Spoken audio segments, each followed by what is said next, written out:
Hi everyone, कैसे हैं आप सभी। तो आज हम लोग का एमसीक्यू सेट नंबर 4 है, ठीक है ना, इंडियन इकोनॉमी का। चलिए शुरू करते हैं। देखिए फर्स्ट क्वेश्चन क्या है, ध्यान रखिएगा। एमसीक्यू है और एमआरक्यू क्वेश्चंस भी हैं, ठीक है ना, यानी मल्टीपल रिस्पॉन्स भी हो सकता है क्वेश्चन में, ठीक है। फर्स्ट देखते हैं, the number of persons who are actually employed at a particular time. Particular time की बात जब भी आती है तो वो हम वर्क फोर्स में देखते हैं। किसमें? वर्क फोर्स में।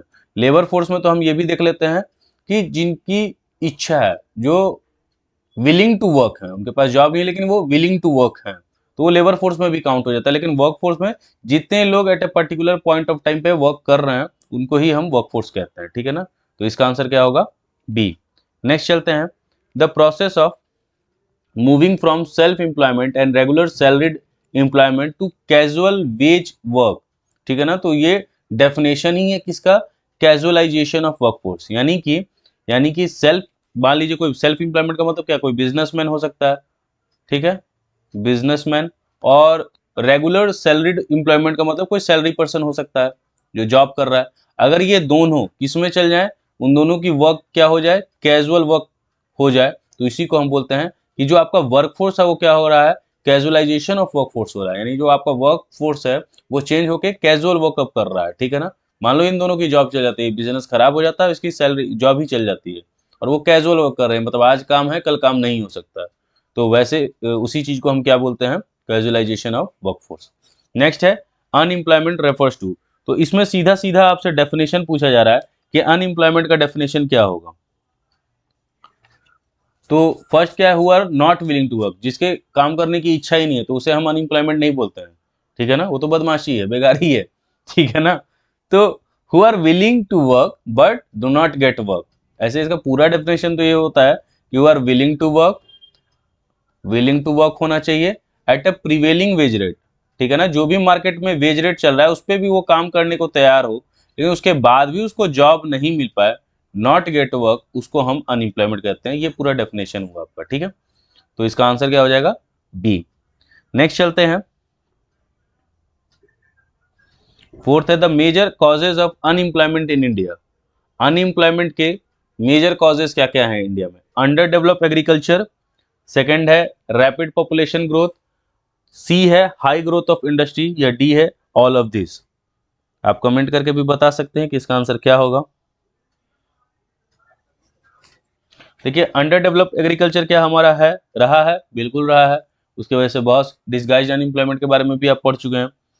दूसरा है रैपिड पॉपुलेशन ग्रोथ, सही बात है, ज्यादा पॉपुलेशन, जैसे मान लीजिए सरकार ही कुछ देना चाह रही है 100 रुपया, अब 4 लोग हैं या 2 लोग हैं तो 50-50 रुपये बटेगा, लेकिन अब 4 लोग हो जाएंगे तो 25-25, और अगर ये 10 लोग हो जाएंगे तो 10-10 रुपये। तो जितनी ज्यादा पॉपुलेशन बढ़ते जाएगी उतना जो एक पर्सन है उसके थाली में कम आता जाएगा, ठीक है ना। तो रैपिड पॉपुलेशन ग्रोथ की वजह से भी, या फिर जॉब वैकेंसीज को भी लेके देख सकते हैं आप कि वैकेंसी 100 की है और भरने वाले 2 करोड़ फॉर्म है, ठीक है। तो अनएम्प्लॉयमेंट क्यों? पॉपुलेशन की वजह से। हाई ग्रोथ ऑफ इंडस्ट्री, ज्यादा अगर हमारे कंट्री में हाई ग्रोथ ऑफ इंडस्ट्री रहती तो क्या होता? अनएम्प्लॉयमेंट घटता, लेकिन हमारे कंट्री में लो ग्रोथ ऑफ इंडस्ट्री रहा है, इंडस्ट्रियल डेवलपमेंट ज्यादा अच्छे से नहीं हो पाया, तो ये नहीं होगा आंसर। तो इसी की वजह से जो आपका आंसर होगा वो होगा ए एंड बी, ठीक है। नेक्स्ट चलते हैं, फिफ्थ है आपका unemployed people is calculated as labour force minus work force, labour force plus work force, work force minus labour force. तो इसका आंसर क्या होगा?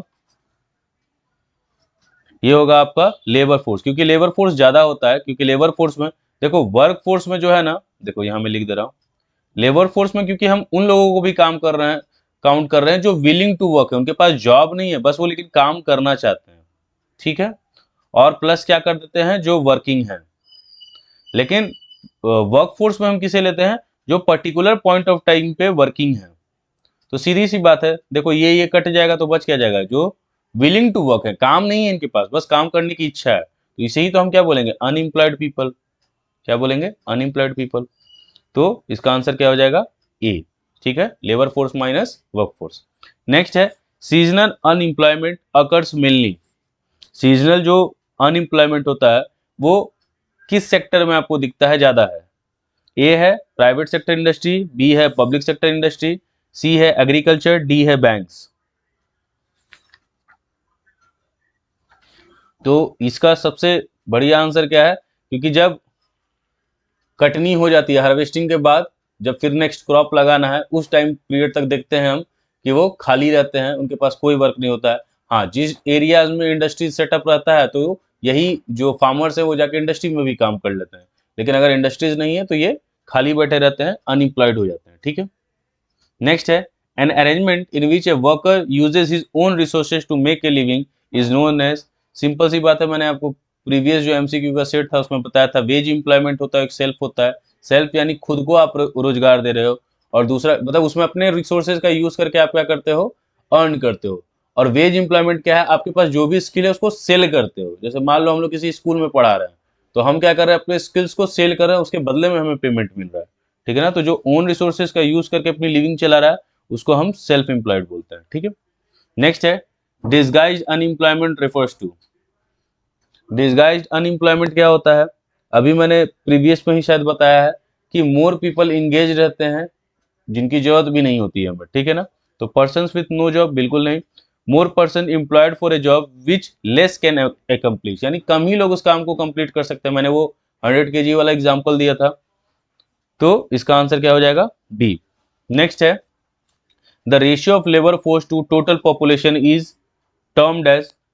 सिंपली है, देखिए वर्क फोर्स तो बिल्कुल नहीं बोला जाएगा, बोथ एंड भी होगा नहीं, तो इसका आंसर सीधा क्या होगा, लेबर फोर्स पार्टिसिपेशन रेट, यानी टोटल। इसका फॉर्मूला क्या होता है, labour force divided by total population.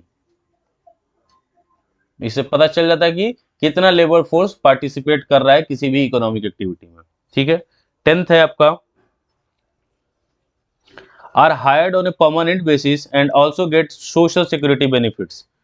तो इन्हें कैजुअल वर्कर्स कहेंगे, सेल्फ एम्प्लॉयड वर्कर्स कहेंगे, रेगुलर वर्कर्स कहेंगे, या नन ऑफ दिस कहेंगे। काफी इजी क्वेश्चन है इस चैप्टर में। एमसीक्यू क्या, जो नॉर्मल कॉन्सेप्ट भी है वो इजी हैं, 2-3 ही कॉन्सेप्ट्स आते हैं आपके एग्जाम में, casualisation of workforce, informalisation of workforce, और तीसरा होता है जॉबलेस ग्रोथ का कॉन्सेप्ट। ठीक है, बताइए इसका आंसर क्या होगा, सी। इसको क्या कहते हैं हम, रेगुलर, क्योंकि उनके पास परमानेंट बेसिस पे वर्क रहता है, इसलिए इनको रेगुलर वर्कर्स कहते हैं। ठीक है, नेक्स्ट है out of this which of the following is a worker. Worker हम किसे कहेंगे, बेगर को, गैमलर को, कॉबलर को, स्मगलर को।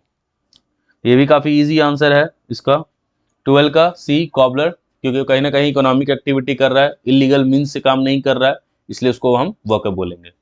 नेक्स्ट क्या है, unemployment that occurs at a certain season of the year is known as, यानी कि सर्टेन सीजन में काम हो रहा है। तो ये भी काफी इजी है, सीजन वर्ड आपको दिख रहा है और सीजन से रिलेटेड ऑप्शन भी आपको दिख रहे हैं, तो बताइए इसका आंसर क्या होगा, सोच समझ के बोलिएगा, मैं कभी कभी सरकास्टिक वे में भी आंसर बोलता हूँ।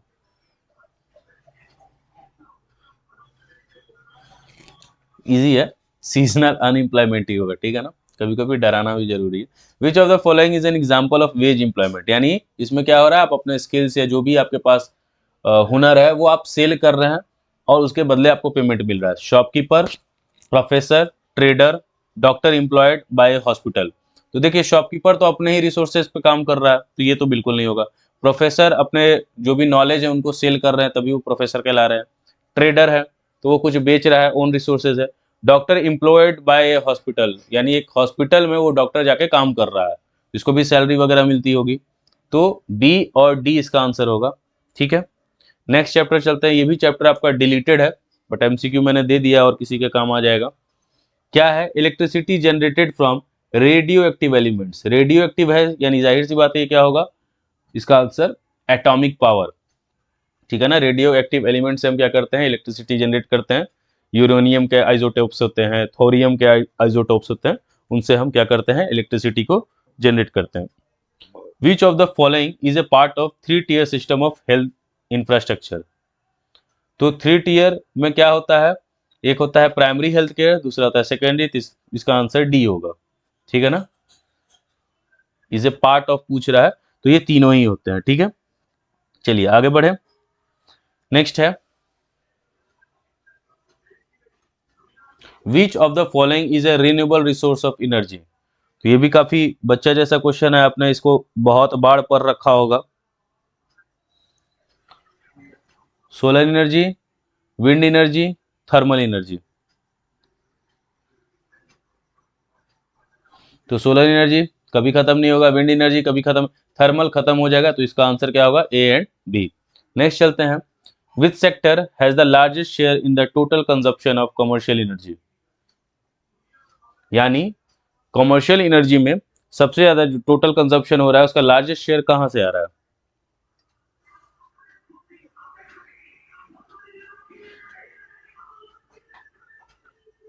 इंडस्ट्रियल सेक्टर, ठीक है। कमर्शियल का मतलब क्या हो गया, जैसे हम लोग का जो घर वाला होता है वो नहीं, उसके मीटर्स भी अलग होते हैं। कमर्शियल उसका मतलब क्या बोलते हैं, पर यूनिट जो कॉस्ट भी आता है वो ज्यादा लगता है, ठीक है ना। नेक्स्ट है, India's energy policy encourage the following two energy sources. यानी इंडिया का जो एनर्जी पॉलिसी है वो किस दो सोर्सेज के एनर्जी सोर्सेज को प्रमोट करता है, ठीक है ना, इनकरेज करता है। Hydel and thermal, wind and thermal, hydel and wind, thermal and nuclear. देखो थर्मल कभी नहीं करेगा, थर्मल जिसमें वो काट दो। क्यों, थर्मल से क्या होता है भाई, कोल का हम यूज करते हैं, उससे पॉल्यूशन काफी जाता है, तो जहां जहां थर्मल है वो कट गया, सीधा हमारे पास आंसर क्या बच गया, हाइडल एंड विंड एनर्जी। और ये दोनों ही क्या है, रिन्यूएबल रिसोर्स हैं, खत्म नहीं होंगे। नेक्स्ट है, which of the following is a not a major to meet power crisis. ठीक है ना, यानी लिमिटेशन पूछ रहा है, यानी पावर क्राइसिस को सही करने का कौन सा मेजर नहीं है। Improvement in plant load sector, ये तो बिल्कुल होगा, हमें पीएलएफ, क्योंकि हमारा पीएलएफ काफी खराब है तो उसे इंप्रूव करेंगे तो पावर क्राइसिस ठीक होगा। Control of transmission and distribution losses, ये भी होगा। नेक्स्ट है, increase in production capacity, production capacity को हमें बढ़ाना है, ये भी होगा। Encourage use of non renewable resources, भाई नॉन रिन्यूएबल को थोड़ी बढ़ाना है, रिन्यूएबल को बढ़ाना है, ठीक है ना। तो ये नहीं होगा, जो नहीं होगा वही हमारा आंसर है, नॉट पूछा गया है, ठीक है। नेक्स्ट है, which primary source of energy has the largest share in commercial energy consumption. तो कोल है, क्योंकि आई थिंक अभी डाटा मुझे पता नहीं एक्यूरेट, लेकिन पहले के डाटा के हिसाब से 70% जो हमारा एनर्जी है वो कोल से ही आता है, ठीक है ना। अभी डाटा चेंज हुआ होगा। विच of the following is an example of economic infrastructure. दो तरीके के इकोनॉमिक मतलब इंफ्रास्ट्रक्चर को बांटा गया है आपकी बुक्स के अकॉर्डिंग, एक है इकोनॉमिक और दूसरा है सोशल। इकोनॉमिक में बताइए कौन सा आएगा, health, education, communication, transport. Transport आएगा, कम्युनिकेशन भी आएगा, एजुकेशन, हेल्थ, ये सोशल इंफ्रास्ट्रक्चर के पार्ट है, ठीक है। नेक्स्ट है, how does infrastructure contribute to economic development of a country. ठीक है, तो इंफ्रास्ट्रक्चर कैसे इकोनॉमिक डेवलपमेंट को बढ़ाता है वो बताना, कैसे कंट्रीब्यूशन देता है। by increasing the productivity of factors of production, by improving the quality of life of its people, both A and B, none of these।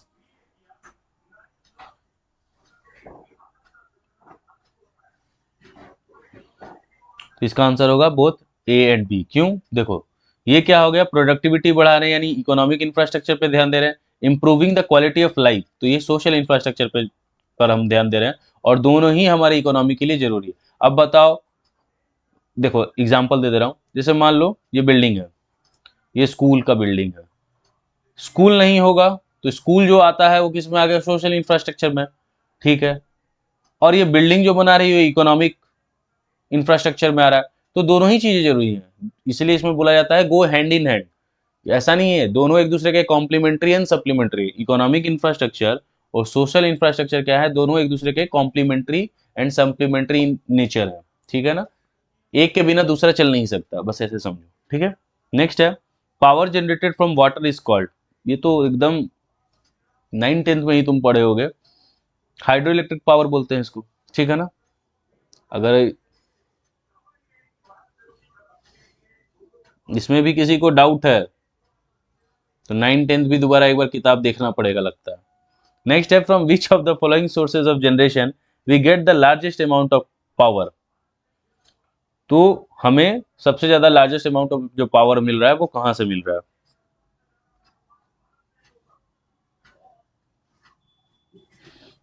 Thermal power बताया था 70%, ये मेरे प्रीवियस डाटा के हिसाब से, अभी शायद कम हुआ होगा, लेकिन थर्मल पावर से ही सबसे ज़्यादा हमें इलेक्ट्रिसिटी मिलती है, वो थर्मल पावर से मिलती है।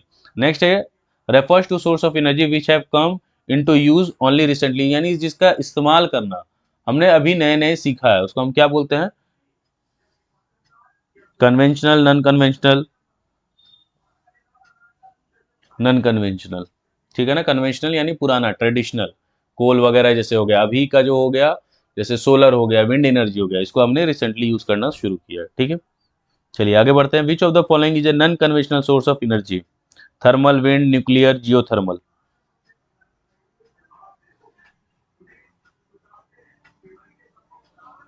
तो अभी मैंने बताया सोलर, विंड, तो विंड तो यही मिल गया। जियोथर्मल एनर्जी यानी जो धरती है हमारी, उसके हीट को हम इलेक्ट्रिसिटी में कैसे कन्वर्ट करते हैं, उसको हम जियोथर्मल बोलते हैं। ठीक है, जियोथर्मल एनर्जी। आईएसएम क्या है? ये फुल फॉर्म पूछा गया है। Indian system of medicinal, Indian system of medicine, Indian system of mediclaim. Claim लेने की बात तो कभी नहीं होगी, तो इसका आंसर क्या होगा? Indian system of medicine. इसी के अंदर आपका वो आता है AYUSH. AYUSH, A for Ayurveda, Y for पता नहीं, U for Unani, S for Siddha, H for homeopathy, Y for क्या होता था? आयुर्वेदा, यूनानी तो यू से हो गया, वाई से क्या था? योगा। ठीक है, चलिए इसमें एक और कुछ होता है, नेचुरोपैथी भी कहते हैं। ठीक है ना। नेक्स्ट है which of the following is an example of social infrastructure? ऊपर ही बताया था, ट्रांसपोर्ट नहीं होगा, कम्युनिकेशन नहीं होगा, एनर्जी नहीं होगा, हाउसिंग। इसका आंसर क्या होगा आपका? हाउसिंग।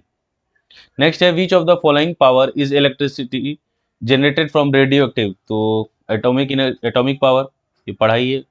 ठीक है, radio active elements uranium, thorium, ये सब के आइसोटोप से हम क्या करते हैं? इलेक्ट्रिसिटी को जनरेट करते हैं। तो यहीं पे आपका एक क्वेश्चन कम ही है, 29 ही है। ठीक है, कोई बात नहीं, अगले बार फिर 30 हो जाएगा। ठीक है, तो अपने दोस्तों को शेयर करें कि वो भी एमसीक्यू के प्रैक्टिस करें।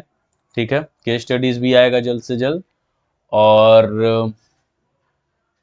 और क्या, मस्त होके बस पढ़ाई करें। कोई डाउट है इकोनॉमिक्स से रिलेटेड तो आप इंस्टाग्राम पे मैसेज कर सकते हैं, मैं उसको सॉल्व कर दूंगा, या यहाँ बना के या उसका सॉल्यूशन यहाँ पे मैं वीडियोस का अपलोड कर दूंगा। ठीक है, तो फिर मिलते हैं। Bye, good night, take care. Pre boards और बोर्ड्स की अच्छे से तैयारी करें आप। ठीक है, फिर मिलते हैं।